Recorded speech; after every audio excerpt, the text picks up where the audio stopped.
বিশ্বজুড়ে এখন বাড়ছে অদৃশ্য এক দূষণ মাইক্রোপ্লাস্টিক।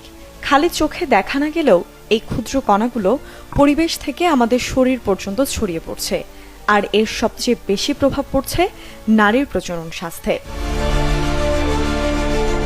দৈনন্দিন জীবনে আমরা যেসব প্লাস্টিক ব্যবহার করি, বোতল, ব্যাগ, শপিং বোর্ড কিংবা কৃত্রিম কাপড়, সব ভেঙে তৈরি হয় ক্ষুদ্র ক্ষুদ্র প্লাস্টিক কণা, যাকে বলা হয় মাইক্রোপ্লাস্টিক।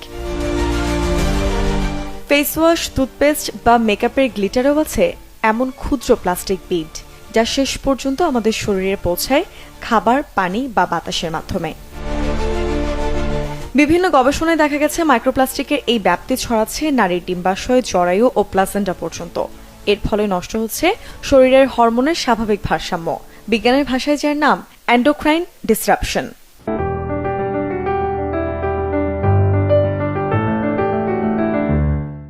মাইক্রোপ্লাস্টিক আসলে এখন আমাদের জন্য একটা খুবই হার্মফুল একটা জায়গা বা ক্ষতিকর, কারণ হচ্ছে ডিম্বাণুর ক্ষমতা কমানো, মহিলাদের বন্ধ্যাত্ব, পুরুষ বন্ধ্যাত্ব, শুক্রাণুর পরিমাণ কমে যাওয়া, শুক্রাণুর কোয়ালিটি কমে যাওয়া এবং নানান রকম এন্ডোমেট্রোসিস, পলিসিস্টিক ওভারি জাতীয় বিভিন্ন টিউমার ওভারির অথবা ইউটেরাসের পেছনে কিন্তু মাইক্রোপ্লাস্টিক দায়ী।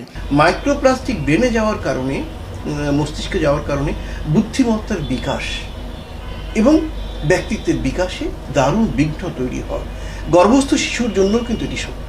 তার মানে ওই শিশুটিরও কিন্তু জন্ম নেবে তার বুদ্ধির যথাযথভাবে বিকশিত না হওয়ার মধ্য দিয়ে, অর্থাৎ মানসিকভাবে প্রতিবন্ধী একটি শিশু জন্ম নিতে পারে। ইটালির ইউনিভার্সিটি অফ কাটানিয়া পরিচালিত এক গবেষণায় দেখা গেছে গর্ভবতী নারীদের 87% প্লাসেন্টা নমুনায় মাইক্রোপ্লাস্টিক পাওয়া গেছে, যা গর্ভস্থ ভ্রূণের বৃদ্ধিতে বাধা দেয় এবং শিশুর ভবিষ্যৎ বিকাশেও প্রভাব ফেলে। চিকিৎসকদের পরামর্শ, জীবনযাপনে গুরুত্ব দিন পরিবেশ বান্ধব উপকরণে।